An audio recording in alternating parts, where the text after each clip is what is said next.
You play love, I play truth. Let me tell you something about myself before this story makes sense. For 12 years, I worked as a military engineer, building forward operating bases in places that don't officially exist on any map. Explosive ordnance disposal, infrastructure under fire, the kind of work where one miscalculation means everyone goes home in body bags. I've defused roadside bombs while insurgents took pot shots at my team. I've built secure communications towers in hostile territory with mortars falling like rain around the perimeter. When I finally mustered out 4 years ago, I was done with danger. I genuinely wanted something different, something normal, the kind of life where the biggest explosion you deal with is a backfiring pickup truck in the Home Depot parking lot. That's how I became Austin Pierce, construction superintendent for Hartwell Development, running crews on commercial builds across 3 counties. Simple, honest work. Building shopping centers and office complexes instead of bunkers and blast walls. Using my engineering background to make sure foundations were solid and timelines were met, not to survive another day in a war zone. I met Rachel at a charity auction where she was coordinating the whole event with impressive efficiency. 31 years old, successful in her event planning career, confident, organized. Everything I thought I needed after years of chaos overseas. She moved through that crowd like she owned the place, clipboard in hand, solving problems before they became problems. Watching her work was like watching a masterclass in logistics. After years of living in bunkers and armored vehicles, she represented the quiet suburban life I thought I wanted. We dated for 10 months. I was attentive, generous, patient. She liked that I was calm, that I never caused drama, that I seemed content with a simple life managing construction projects and coming home to the same house every night. No more deployments, no more wondering if today would be the day an IED had my number on it. We got married in a small ceremony at the country club where we'd met. Her friends from the event planning world, my handful of civilian acquaintances from work, and Lucas Shaw, my old squad leader who'd made the trip from his security consulting business up in Richmond. Lucas was the only one there who really knew me, who understood what I'd left behind to build this new life. Rachel and I bought a house in Millbrook Estates, a quiet neighborhood with good schools, even though we had no kids yet. 3 bedrooms, 2-car garage, the kind of place where the biggest neighborhood drama involves someone not mowing their lawn often enough. I thought I'd finally found my exit from that old life. But here's the thing about playing a role. When you're really good at it, people believe it completely. And after 12 years of assuming different identities for various missions, I was very, very good at it. Rachel saw exactly what I showed her. A quiet, accommodating guy who never raised his voice, who said, "Whatever you think is best," who smiled politely at neighborhood barbecues and let her make all the social decisions. Average height, solid build from years of physical work, the kind of face that blends into any construction site. I kept my hair military short, wore work boots and flannel shirts, said, "Yes, dear," more times than I can count. I was the picture of a domesticated husband, perfectly and deliberately unremarkable. Rachel loved that, at first. She'd been through a series of failed relationships with exciting men who'd left her broke and heartbroken. Musicians, aspiring entrepreneurs, the kind of guys who talk big and deliver small. She thought she'd found someone safe, someone she could mold, someone whose life she could organize and control. What she didn't realize was that underneath the mild-mannered exterior, I was still the same person who'd spent 12 years in some of the world's most dangerous situations, building critical infrastructure while mortars fell around the perimeter. I'd learned to compartmentalize danger, to function under pressure, to think 10 steps ahead of anyone trying to kill me. I'd just gotten very, very good at hiding it. The marriage started well enough. I genuinely wanted normal. Those first 6 months, I threw myself into the role completely. I ignored the small cruelties that started creeping in around month 7. The way she rolled her eyes when I talked about work, like managing a 40-person construction crew, was somehow beneath her event coordination expertise. How she'd forget to tell me about social events until the last minute, then act surprised when I couldn't attend. The passive-aggressive comments about my job being just construction compared to her corporate event planning. "Austin builds things," she'd tell her friends with a little laugh, like I was some kind of blue-collar novelty in her sophisticated social circle. The way she'd criticize everything from my cooking to my clothes. always with that tone that suggested she was doing me a favor by pointing out my deficiencies. I told myself this was what normal marriages were like, that maybe I just didn't understand civilian relationships after so many years in the military, where respect was earned and given based on competence, not social status. Maybe this was how people treated each other when lives weren't hanging in the balance every day. My best friend, Lucas Shaw, had warned me early on. We'd served together overseas, survived IED attacks that would break most people, saved each other's lives more times than either of us could count. Lucas had left the service 2 years before me and now ran a successful security consulting firm specializing in corporate protection, executive security, threat assessment, the kind of work that paid well and didn't involve dodging sniper fire. He'd transitioned well, found his footing in civilian life, even married a nurse practitioner named Sarah, who understood the baggage we carried. During one of our monthly beers about 8 months into my marriage, Lucas had looked at me across the table at Murphy's Tavern and said, "She doesn't respect you, brother. I can see it in how she talks about you, how she dismisses everything you say. You're not building a partnership, you're being a doormat." "Maybe that's what I need," I'd replied, defensive. "Someone who sees me as normal and safe, not as whatever I used to be." "There's a difference between being safe and being a doormat, Austin. You're playing this role so well, you've forgotten who you actually are. You're better than this." Lucas took a long pull from his beer, studying me with those same sharp eyes that had kept us alive through 3 deployments. "Sarah doesn't treat me like furniture just because I'm not kicking down doors anymore. A good woman respects what you bring to the table, even if the table's at a barbecue instead of a forward operating base." I brushed him off. I wasn't ready to admit he was right. I wanted so badly to believe I could be normal, that I could leave that other life behind completely. But Lucas had planted a seed, and seeds have a way of growing, whether you want them to or not. The turning point came 4 months ago. Rachel started going to this new gym, Elite Fitness, on the east side of town. 5 days a week instead of her usual twice-weekly yoga classes at the community center. She claimed it was part of a fitness transformation, but the timing felt off. Why now? Why this particular gym that was 20 minutes out of her way when there were 3 perfectly good fitness centers within 10 minutes of our house? She started buying expensive new workout clothes that seemed designed to impress someone. Lululemon leggings, designer sports bras, the kind of gear that cost more than my work boots. Getting her nails done every week, which she'd never cared about before. Coming home energized in a way I hadn't seen in months, practically glowing with excitement that had nothing to do with endorphins. Coming home smelling of cologne that definitely wasn't mine. The signs were classic, textbook even. After 12 years in intelligence gathering, you learn to read people like open books. Changes in routine, new expenses, altered emotional patterns, physical evidence. Rachel might as well have been carrying a neon sign that said, "having an affair" in block letters. But what really caught my attention was the phone. For 2 years of marriage, Rachel's phone had been an open book between us. She'd hand it to me to check directions, leave it charging on my side of the bed, never gave it a second thought. Suddenly, it had a passcode. Suddenly, it was always face down. Suddenly, she took it with her to the bathroom, to get the mail, everywhere. I could have confronted her right then. I could have checked her phone in 30 seconds. That particular Samsung model had a vulnerability I'd learned about during a cybersecurity briefing. Could have followed her, confirmed what I already knew within hours. That skill set doesn't just disappear when you leave the service. It's like muscle memory. Instead, I waited. I watched. I documented everything. Because if there's one thing my old life taught me, it was patience. Rush in angry and emotional, and you lose control of the situation. Take your time, gather intelligence, understand the full scope of what you're dealing with. Wait for exactly the right moment, and you win. Plus, there was something else nagging at me. Rachel wasn't just having an affair. The pattern was wrong for simple infidelity. The secretiveness was too elaborate, too purposeful. She was planning something bigger than just stepping out on her husband. 3 weeks ago, I overheard a phone call that confirmed everything and revealed just how deep this went. I was installing security cameras around our construction site trailer, new company policy after some equipment theft the previous month, when I heard Rachel's voice coming from the kitchen through our open bedroom window. Her voice was completely different than I'd ever heard it. Younger, excited, alive.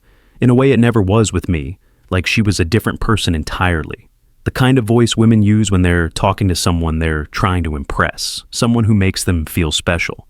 I can't wait either, baby. Just a little longer. He's so pathetic, he won't even see it coming. My lawyer says I'll get the house, and with your business growing, we'll be set up perfectly, my lawyer says. She was already planning a divorce, already meeting with attorneys, already counting assets that didn't exist yet.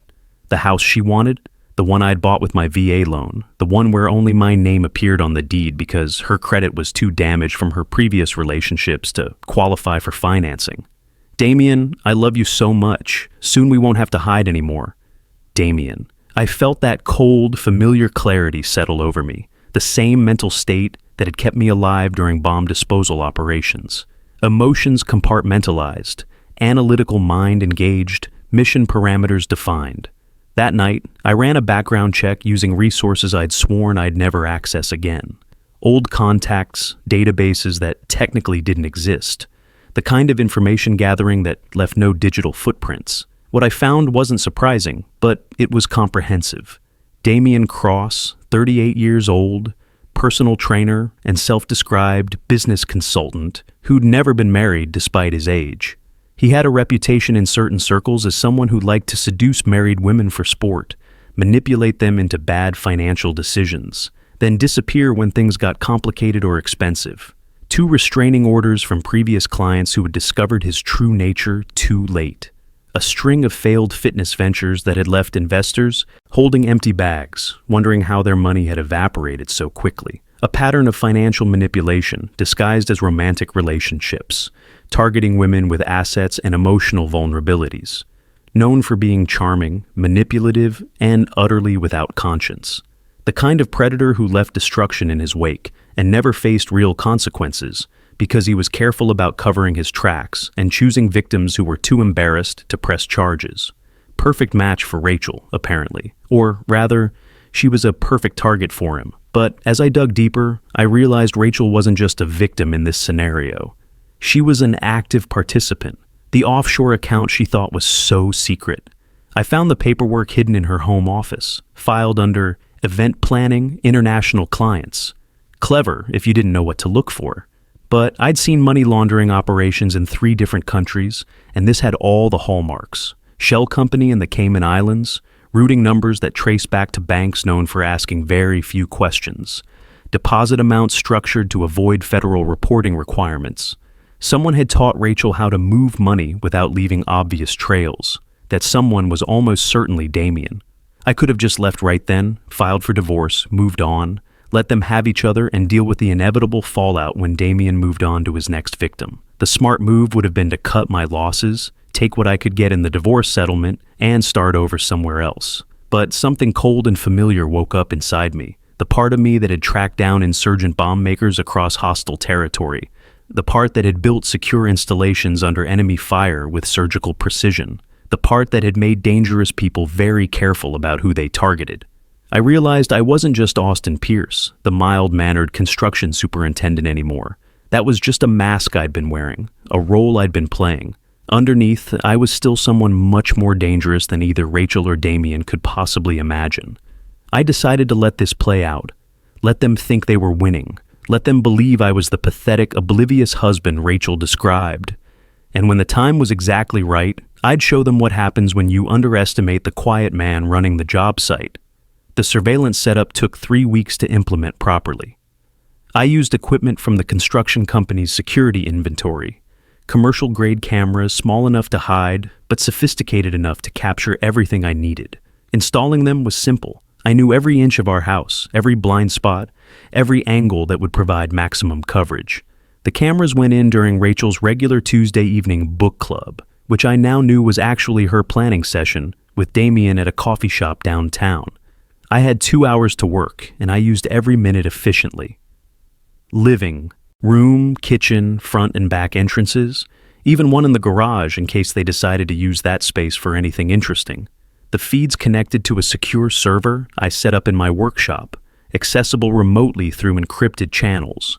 The same kind of setup I'd used for perimeter security in Afghanistan, just scaled down for domestic application. Rachel could bring an entire platoon into our house, and I'd have video evidence of every word, every action, every conspiracy. But the real intelligence breakthrough came from following the money trail. Damien's operation was more sophisticated than I'd initially thought. He wasn't just some gym rat seducing lonely wives. He was running a coordinated financial fraud scheme with multiple targets, multiple revenue streams, multiple exit strategies. The pattern was consistent across at least 5 different women over the past 3 years. He'd identify married women with assets, usually through fitness centers or networking events, build romantic relationships while conducting detailed financial reconnaissance, then slowly, systematically, convince them to move money into accounts he controlled, always under the guise of investment opportunities or securing assets for after the divorce. Rachel wasn't his first mark. She wasn't even his current only mark. There were at least 2 other women being worked simultaneously, both in various stages of the same con, both convinced they were the only one, both planning divorces that would leave them financially devastated, while Damien disappeared with their assets. The scope of the operation required help, someone with technical expertise, someone who understood financial systems and legal loopholes. I found him 3 days later. Ryan Walsh, Damien's half-brother, who'd legally changed his name after their last business partnership, ended in bankruptcy and criminal charges. Ryan had a background in financial services before losing his licenses for ethics violations. He'd spent 18 months in federal prison for securities fraud. Though he'd always maintained his brother Damien had set him up as the fall guy. Looking at the evidence now, Ryan had probably been telling the truth about that. Current Ryan worked as a financial consultant for cash-only clients, the kind of practice that operated just barely within legal boundaries. He provided the technical infrastructure for Damien's romance scams, the shell companies, offshore accounts, complex routing that made stolen money nearly impossible to trace. These were people who would be very interested in what I was about to do. Ryan in particular had scores to settle with his brother that went back years. A man who'd been betrayed once might be willing to help ensure it didn't happen again. I spent 2 weeks building a comprehensive file on both brothers, their operation, their targets, their methods. Every detail documented, every connection mapped, every vulnerability identified. The same kind of intelligence package I'd put together before taking down terrorist cells, just adapted for civilian criminals. By the time I was finished, I knew more about Damien Cross and his operation than probably anyone else alive, including Ryan. I knew how they recruited targets, how they moved money, how they covered their tracks, and most importantly, how they could be stopped. The final pieces fell into place last Tuesday. I'd been watching Rachel's patterns for weeks, timing her movements, cataloging her tells. She was getting sloppy, overconfident, making mistakes that would have gotten someone killed in my old line of work. But then again, she'd never had to operate under the assumption that someone dangerous was watching her every move.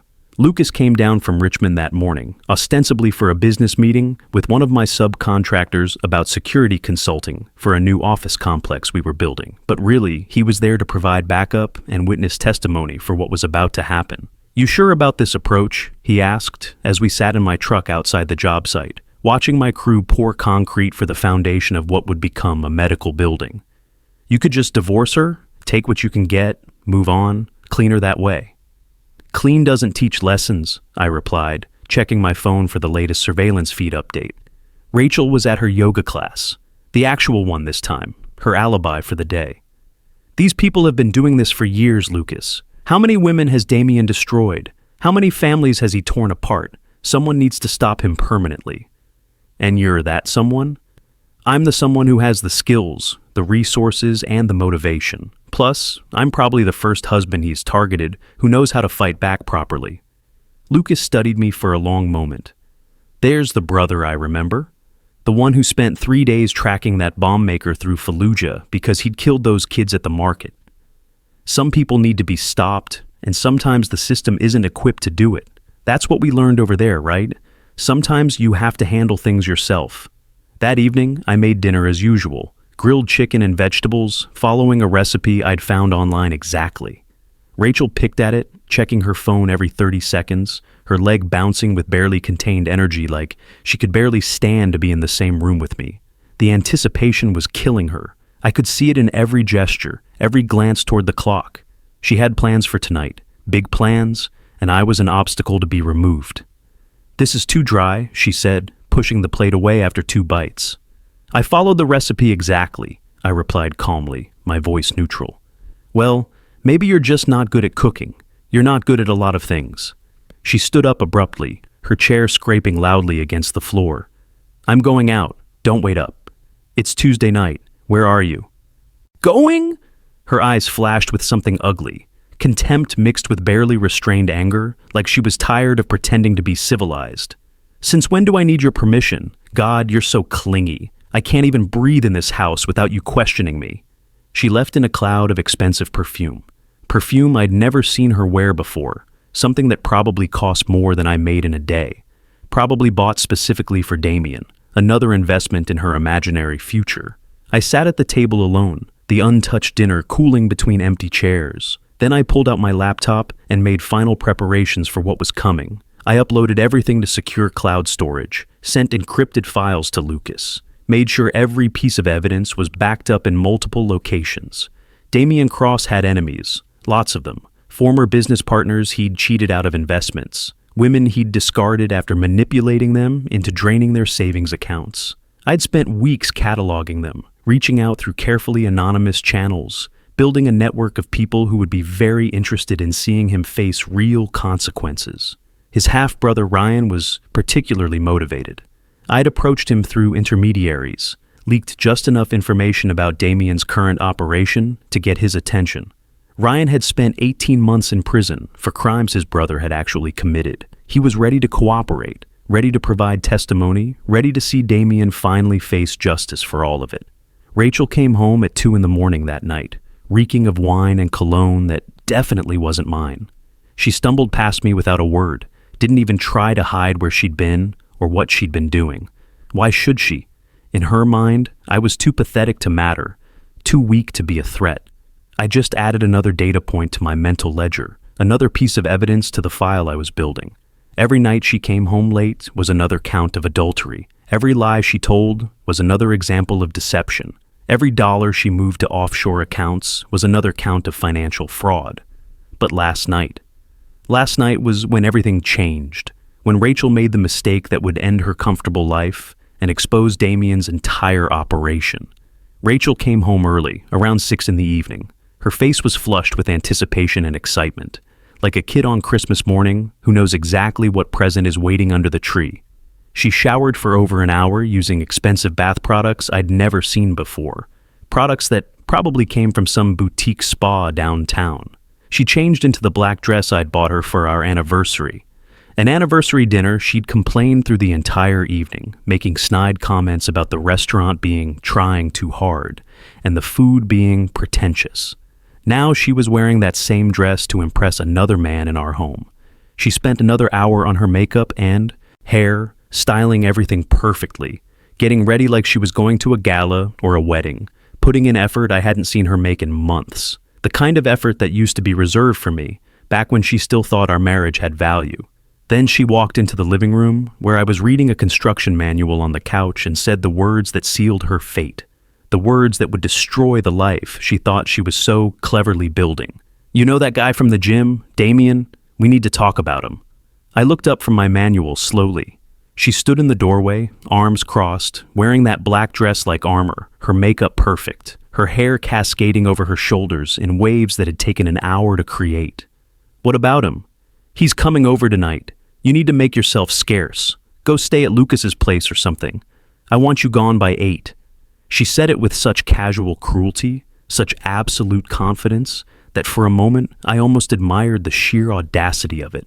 She wasn't just having an affair, she was deliberately humiliating me in my own home, testing to see just how spineless and pathetic she believed I was. Probably planning to use my reaction as ammunition in the divorce proceedings she'd already started planning. "Rachel," I started, keeping my voice calm. "Don't Rachel me. This marriage has been dead for a year. We both know it. The only difference is I found someone who actually excites me, who actually has ambition and passion and plans for the future. Someone who isn't content being a glorified foreman going nowhere in life." Her lip curled with pure contempt. "You're like a piece of furniture, Austin. I don't even notice you anymore. You're just there, taking up space." She wasn't joking. Her eyes were bright with something between contempt and exhilaration. She wanted this confrontation, wanted me to beg or plead or show some kind of weakness she could later weaponize in divorce court. Paint me as controlling, aggressive, emotionally abusive. I stood up slowly, carefully setting my manual aside. "You're really doing this?" "Yes. And if you make a scene, if you cause any problems tonight, my lawyer will hear all about how aggressive and controlling you are, how afraid I've been living with you." She stepped closer, her voice dropping to a whisper. "You really thought you could keep me? You're boring, Austin. You've always been boring. Damien actually makes me feel alive, makes me feel like a woman again, instead of a babysitter for a grown man who can't even season chicken properly." There were 1,000 things I could have said in that moment. I could have told her about the offshore account she thought was so secret. I could have mentioned that I knew about the insurance policies she'd been researching, the ones with accidental death benefits that would pay out handsomely if something happened to her boring construction worker husband. I could have explained exactly who and what I used to be, just to see the color drain from her face and watch the contempt turn to fear. Instead, I picked up my keys from the coffee table along with my phone charger. "I heard you. I'll be gone by 8. "Wait, what? Where are you going?" Her confidence wavered slightly. This wasn't the reaction she had expected. She wanted drama, wanted me to fight for her, wanted ammunition for her victim narrative. "You told me to leave. I'm leaving. You can't just... We need to discuss boundaries and expectations going forward." I turned to face her one last time, my hand on the doorknob. My expression was neutral, almost pleasant. The same expression I'd worn during briefings before dangerous missions.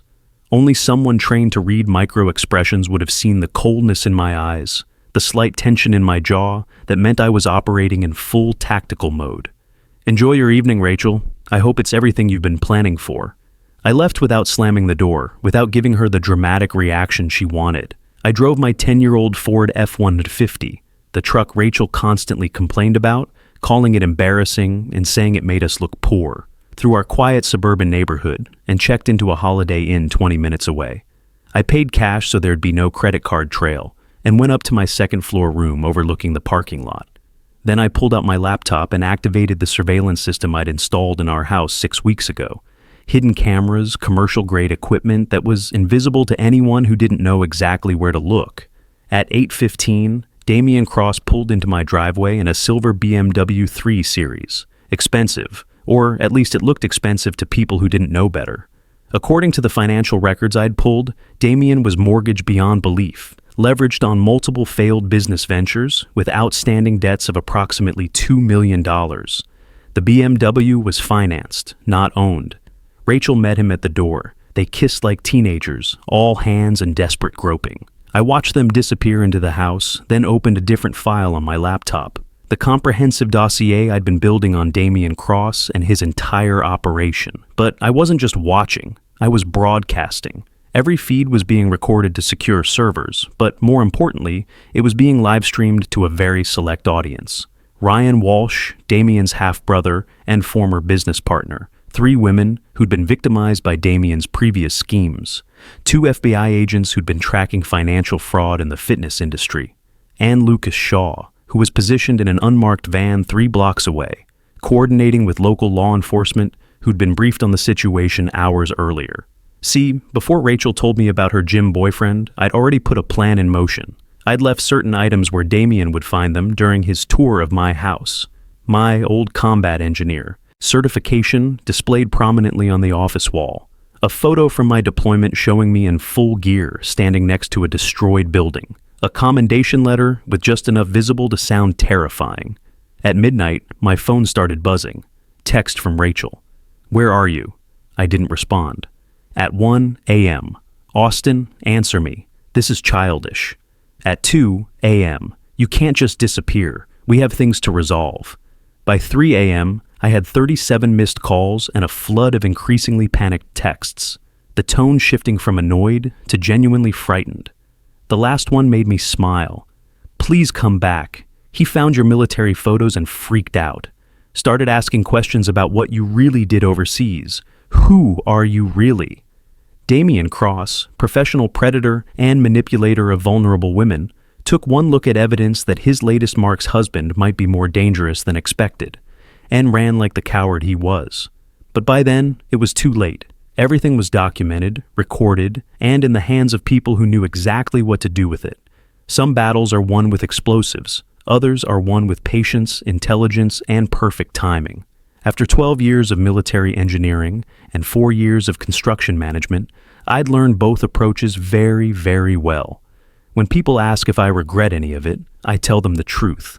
Rachel demanding I leave so her gym boyfriend could visit was the best thing that ever happened to me. It forced me to stop pretending to be smaller than I was. I'm not that quiet construction worker anymore who stayed invisible to keep the peace. I'm Austin Pierce, and I build things that last, including justice.